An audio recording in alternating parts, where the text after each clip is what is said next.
भरो तहरीक का आज लाहौर से आगाज। कारकुनों की बड़ी तादाद जेल रोड पहुंच गई। हुकूमत के खिलाफ शदीद नारेबाजी। शाह महमूद कुरैशी कहते हैं चेरिंग क्रॉस पर कारकुनों के हमरा गिरफ्तारियां पेश करेंगे।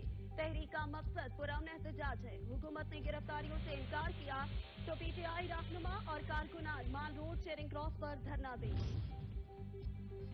वजीर आजम पाकिस्तान शहबाज शरीफ आज अहम प्रेस कॉन्फ्रेंस करेंगे। वजीर आजम मुल्क की सियासी सूरत हाल पर बातचीत करेंगे। अदालतों में जारी केसेस, चेयरमैन नैब के मुस्तफी होने पर भी बात होगी। सदर की जानिब से सुबह इलेक्शन की तारीख देने पर भी बात होगी। तुर्किया ज़लज़ला मुतासरीन की बहाली और पाकिस्तान की इमदाद पर गुफ्तगू होगी। विफाकी वजीर दाखिला राना सनाउल्लाह ने कहा कि जस्टिस एजाजुल एहसन और जस्टिस मज़ाहिर अली अकबर नकवी का नून लीग के लिए रवैया मुतासबाना है।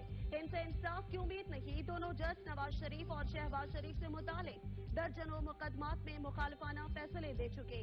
नून लीग की कानूनी टीम दोनों जजेस को नवाज शरीफ और पार्टी के दीगर रहनुमाओं के मुकदमात की समाअत करने वाले बेंचेस से अलग होने का कहे। तहरीक-ए-इंसाफ के रहनुमा फवाद चौधरी ने कहा इलेक्शन के लिए नोट लिखने पर सुप्रीम कोर्ट के 2 मौजूद जजों के खिलाफ हुकूमत की सरपरस्ती में मुहिम शुरू कर दी गई। मुल्क के हर इदारे को तबाह कर दिया गया।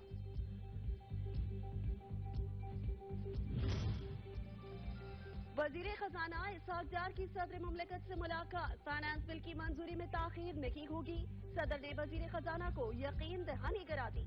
हुकूमत ने फाइनेंस सप्लीमेंट्री बिल 2023 वजीर आजम के मशवरे के साथ सदरती मंजूरी के लिए ऐवान सदर भिजवाया।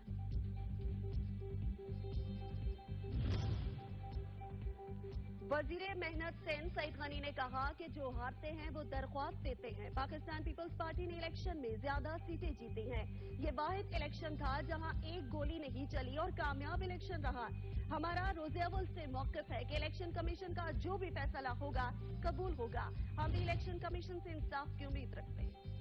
अमीर जमात इस्लामी कराची हाफिज तैमूर रहमान ने कहा कि कराची बल्दियाती इलेक्शन में धोखेबाजी की गई। हम अपने मैंडेट पर कब्जा नहीं होने देंगे। उम्मीद है चीफ इलेक्शन कमिश्नर हक का फैसला करेंगे। हमने तमाम तफसीलात इलेक्शन कमीशन में पेश की हैं।